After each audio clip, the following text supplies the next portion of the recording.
mehmonlar, hoş geldingizler. Көңілдеріңіз қалай? Алдымен сіздермен топпен бөліп алайық. Санау арқылы бөлінейік. Қарапайым ғана. Уақытымызды алмайық та. Санайық. 3-ке дейін санаймыз әке. 1. Жоқ, кім? 1. 2, 3. 2. Жақсы. Бірлер мұнда келе қойыңыздар. 1 деп саналғанда мұнда келе қойыңыздар. Кім 1 болып? 2 деп саналғанда мұнда келе қойыңыздар. 3 деп саналғанда мұнда келе қойыңыздар.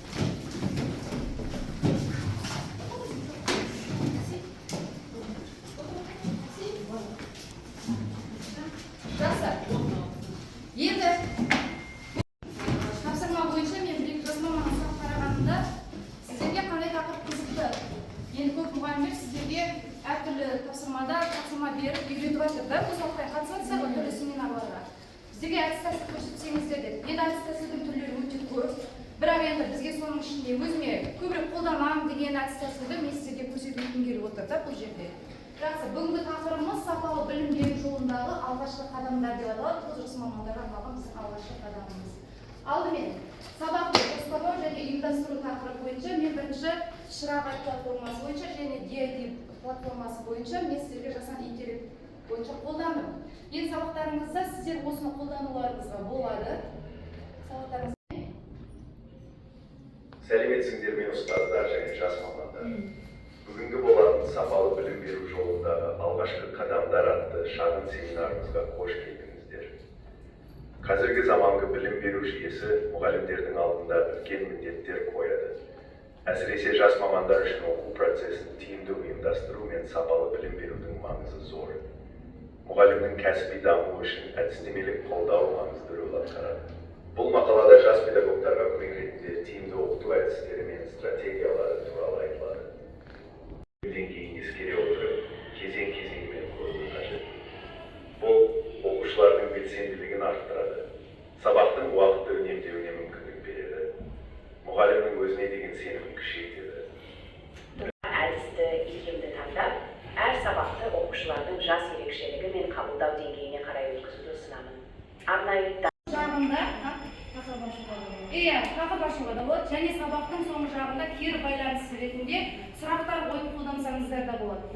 Бұл жердің барлығы әдіс біздерде. Әрбір жасалған қадамдарымыздың барлығы әдіс болып есептелінеді. Енді барлығымыз қазір музыкаға қоямын, бәріміз араластырып өздеріңізге екеуден бір бөлінесіз.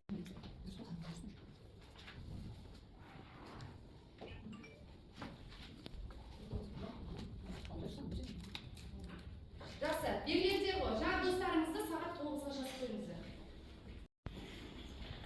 Кіммен кездестіңіздер, соны достарыңыздың қасына 9-ға жазып қойыңыздар. Не сұраппай болса 9-ға не есептейсіз, ал сіз кім деп жазасыз? Айы деп жазасыз. Жазыңыздар ма? Жақсы, тағы да тұрыңыздар. Тағы да тұрыңыздар. 9-ға. Жақсы, кіммен кездестіңіздер 9-ға? Кіммен кездестіңіздер? Қасына. Иә.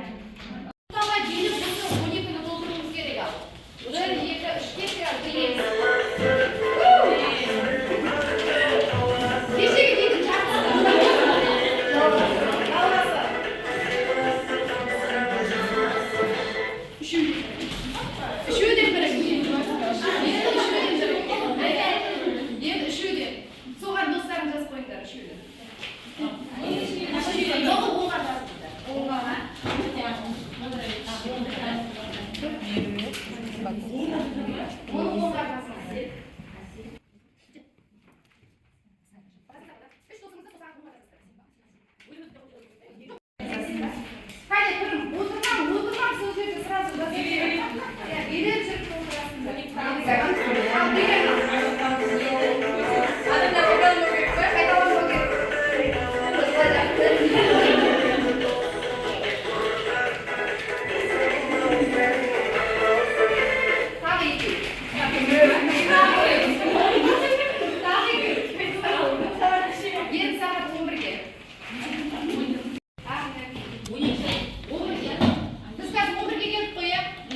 Бірге, екі дос. Екі дос. Қайталанбасын алдыңыздан қойып. Қане, араласын.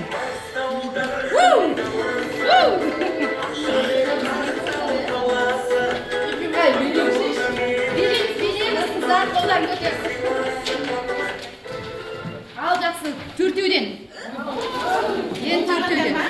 Төртеуден. Төртеу отырсың. Атыңыз есіп. Санасыз. Бақытты деп.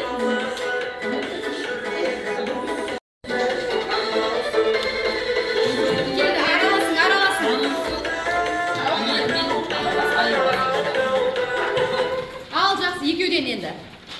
Тағы екеу. Екеу. Енді ат жөнін жаза қойың. Екеудің ат жазын. Сағат үшке екеудің ат беріңіз. Жақсы, жақсы.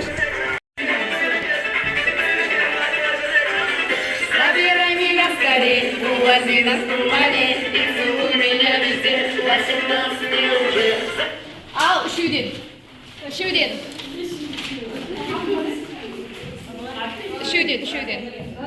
Жазың, ат жөндерін жазың ал. Сағат 4-ке.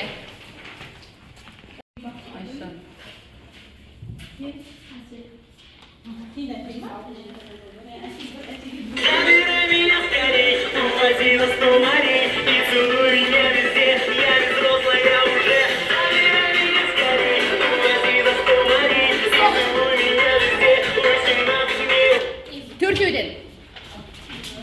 Төртеу.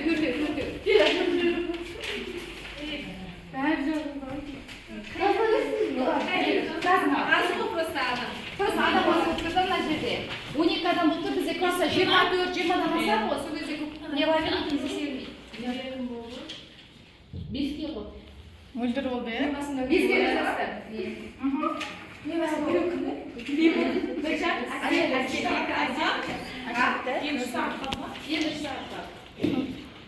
Қисық сағат.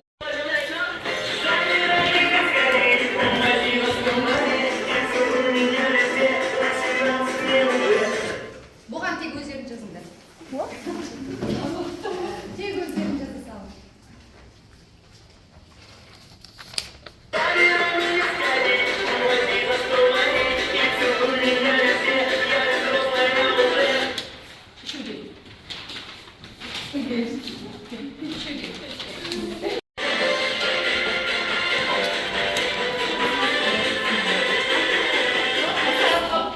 Жақсы. Енді бұған сіздер екеуден жаза беріңіздер. Біреуден жаза беріңдерші, өздерін жаза салыңдар. Өздерін жаза. Жақсы. Жаңа орындарыңызға отырыңыздар. Әркім бас.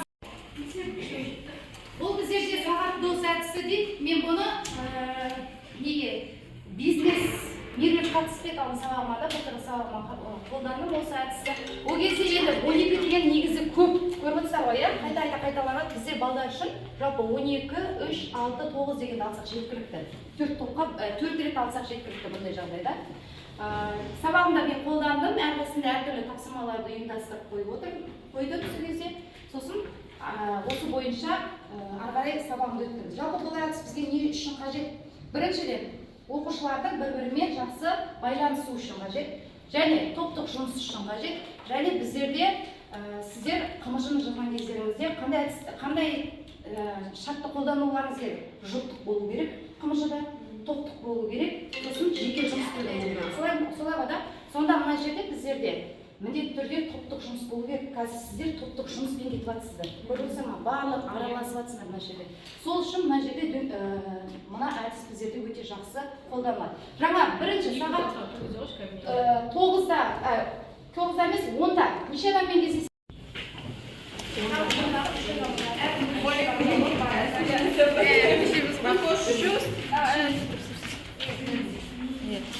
Үш адамды отыра қойыңыздар. Әркім өз орнына тауып отыра беріңіздер. Отыра беріңіз. Үшеуің отыр. Мына жақта үшеуің отыра қойыңдар. Сөйтіп орында қала қояды. Мен енді өзім математикама байланысты болғандықтан мен сіздерге математика ренжімеңіздер. Математикадан бастарыңды кішкене бір қатыруға тура келіп тұр. Ең оңай тақырыпты алып отырмын. Сандарының 2-ге, 5-ге, 10-ға бөлінгіштік белгілерін алып отырмын. Енді мына жерде мұғалім кішкене түсіндіріп кетеді обязательно. 2-ге бөліңіз. Егер санның соңғы цифры жұп санмен аяқталатын болса, ол санның барлығы 2-ге бөлінеді. Жұп сандар қандай сандар? 0, 2, 4, 6, 8. 927 десек, 2-ге не қылмайды? Бөлінбейді. Ал енді 5-ге бөліңізші. Қандай сандар 5-ге бөлінеді? Егер санның соңғы 0-ге және 5-тен аяқталса, ол сан нешеге бөлінеді? 5-ге бөлінеді. Өзі. Өзі. Жазыңыздар. Бір цифр жазасыңдар. Жазыңдар ма? Келесі жазыңдар ма? Сендер келесі көршіңе бер. Айналдырамыз. Сағат тілімен айналдырайық. Иә.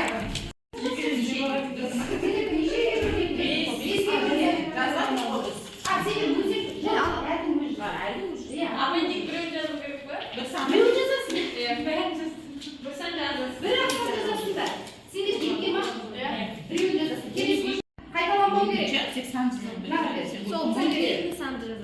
Мысалы, 5, 10, 15, 20, 25. Сендерде мына топ уже бірінші болды. Неше болады уже? Бірінші топ уже бағаланады сразу. Енді қараңыздар. Қандай оқи ғой? 2, 20. Дұрыс. 16, 24, 26. Бөліне ма бәрі? Бөліне. Дұрыс. Келесі. 20, 30, 40. 5, 37. 5, 37.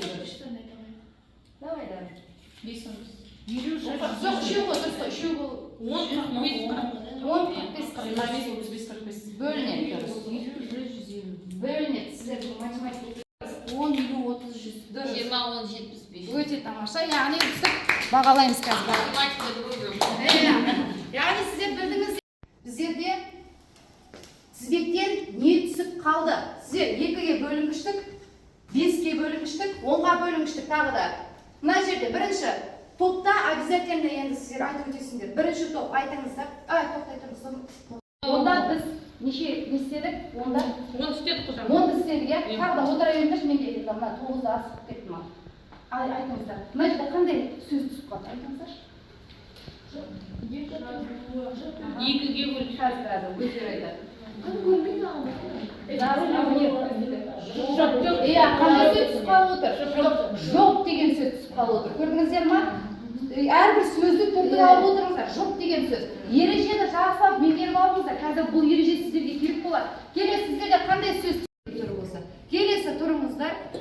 Сіздерде сағат неше болды? 11-де кіммен кездесетін едіңіздер? 11-де кіммен кездесетін? Соған барыңыздар.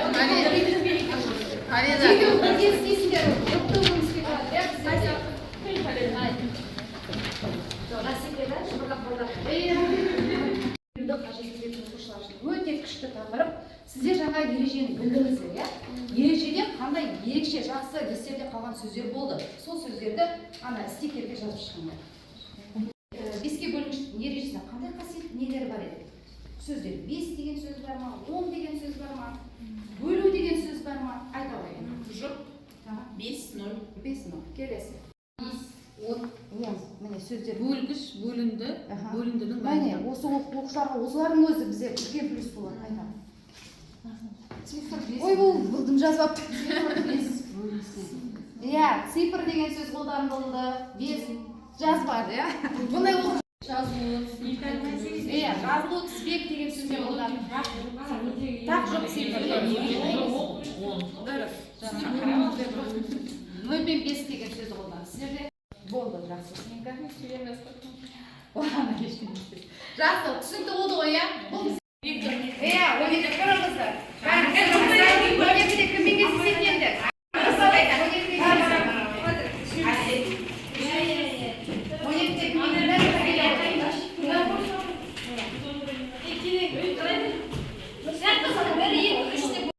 Мына не деген? Орындық артындағы стикеді. Орындықтардың артын қараңыздар. Орындықтардың артын қараңыздар. Бар ма? Кімде бар? Қол көтеріңіз. Бар, қол көтеріңіз. Алың, стикерлерін алың. Жоқ, барларын ғана алың. Жоқтарын тестейсіңдер. Жақсы. Қандай сандар 2-ге бөлінеді? Неде ережесі қандай? Соңғы жұп саныңыз. Соңғы жұп сандар 2-ге бөлінеді. Мысал келтіріңіздер. 2, 18, 6, 10. Kelesi. Al. Qanday sonlar 5 ga bo'linadi? Erejini aytamiz. 5 pен 0 мен 5 ге бітетін сандар 5 ga bo'linadi. Misol keltiringizlar. 20, 55. 55, 60, 65, 70. 105, 1005, million 5 ga deyiladi. Кімде? Kimde ereje? Sende ayt ereje. Ең соңғы саны 0-ден біту керек. Иә. 40 деген сан 10-ға бөлінеді. 100. Жақсы. Яғни біздер, бұл біздерде не деген қандай әдіс? Орны артындағы стикерді. Енді әркім әртүрлі аударып ала береді. Біздер енді өзімізге ыңғайлы. Кіммен кездесесіздер, әке? Екі адаммен ғой болды. Тұрамыз ба? Иә, тұрың. Екеуің екі адамға берейін.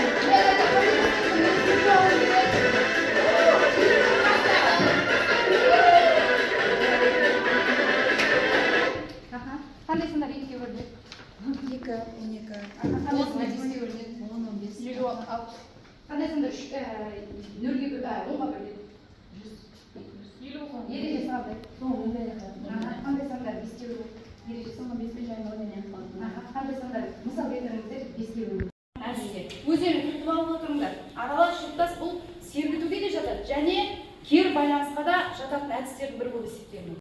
Сағат неше болды? 2-де кіммен кездесетіндер? Отыра қойыңдар.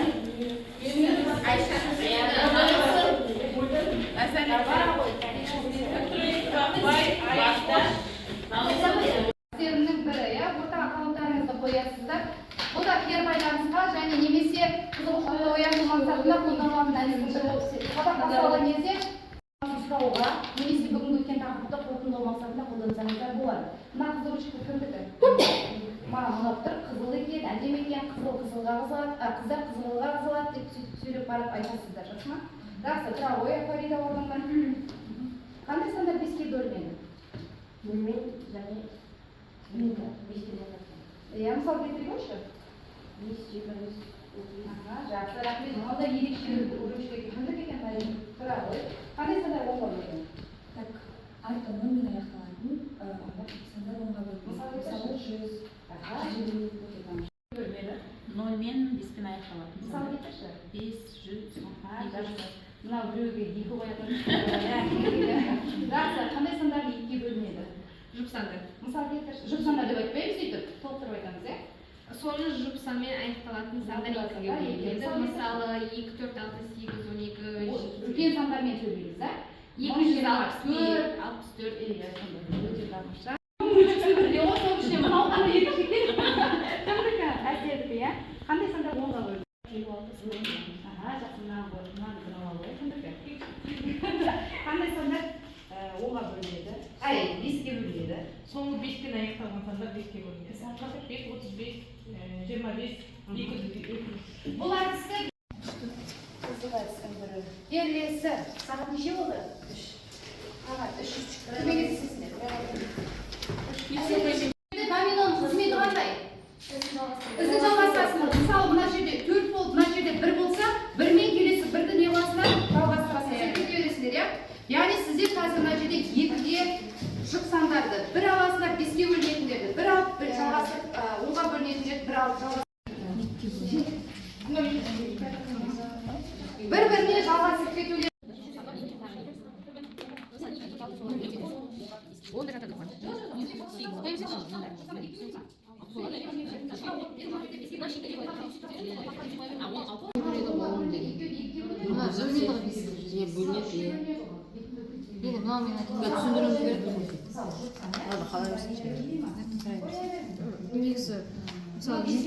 Жақсы, бірінші топ болды, қалғандарыңыз екінші болып тұр екен.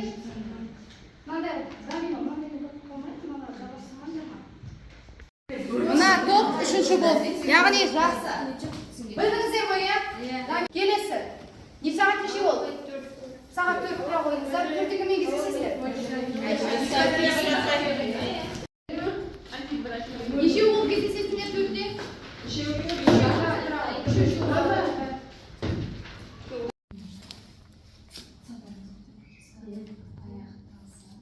Стоп, анаған бер. Стоп. Анаған бер. Қане кім бірінші ережені жалғасып бітеді? Уже сол стоп бірінші. Ереже. Негізі апайлар сіздер мен стоп дегенде бәрін ауыстырып отырулары керек. 1, 2, 3, стоп. Келесіге. Стоп, ауыстырыңыздар. Жалғастырыңыз ереже. Стоп. Келесіге беріңіздер. Үлгеруіміз керек сол жылдан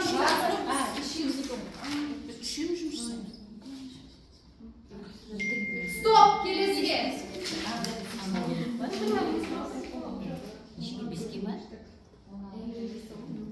Стоп.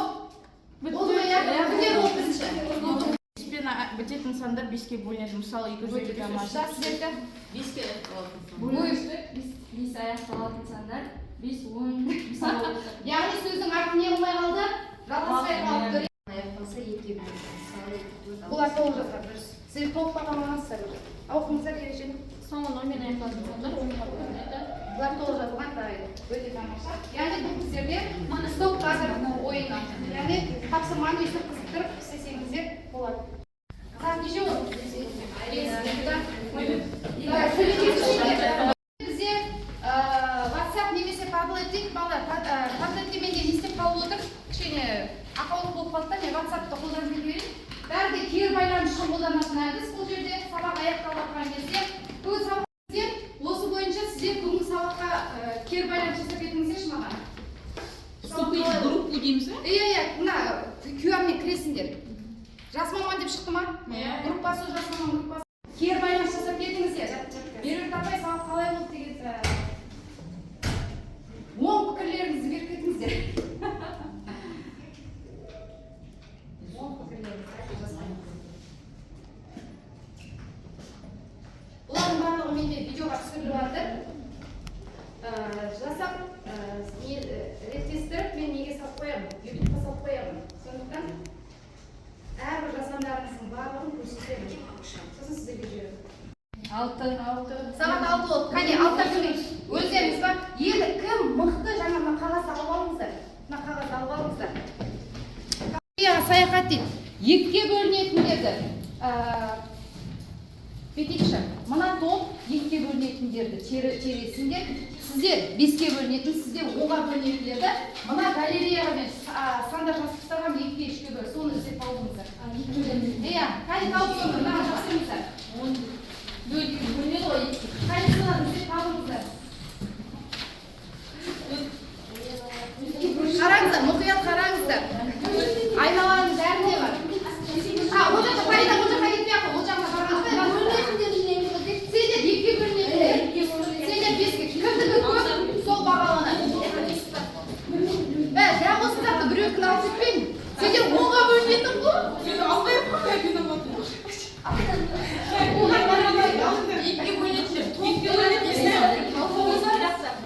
Қараңыздар. Өздеріне қажеттісін ғана алыңыздар. Өздеріне қажеттісін ғана алыңыздар.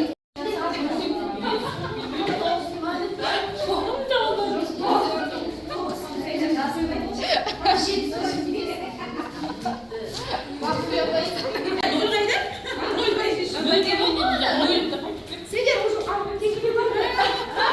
жақсы отырыңыздар болды. 4-еуін алған, 5-еуін алған, 2-еу. Яғни максималды қазір 5-еу болып тұр енді. 5-еу, нешеге бөлін 5-еу? 5-ге 1-еу, 2-еу, 3-еу, 4-еу. 4-еу сендерде. 90-70 дегенмен 4-еу болады, да? 1-еу. Сіздерде қолдануға болады.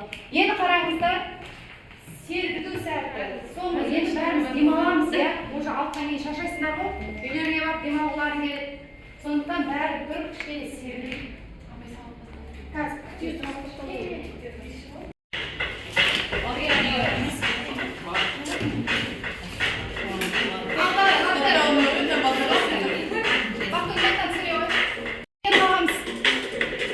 жарайсың, әрі қарай кеттік.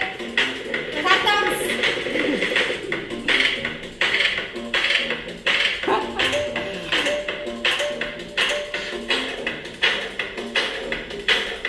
Тамаша. Бір затты қосамыз. Газ қосамыз.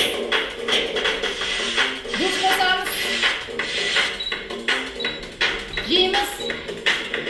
Tomosha endi tezroq qo'llanamiz. Tez qilmaymiz. Endi o'sma kichkina to'xtatib, o'zingizga kerakini olasizlar. Endi biz nega ko'chamiz? Қабылдау деңгейіне қарай икемдеп дамыта оқыту, жобалық тапсырмалар және жұптық топтық жұмысты қолдануы тиіс. Формативті мен суммативті бағалауды үйлестіріп, уақытылы кері байланыс беру және интерактивті тақта, білім платформалары мен қашықтан оқыту құралдарын пайдалану арқылы сабақтарды тиімді ұйымдастыру қажет. Икемді әдістерді қолданып, формативті мен суммативті бағалауды үйлестіріп,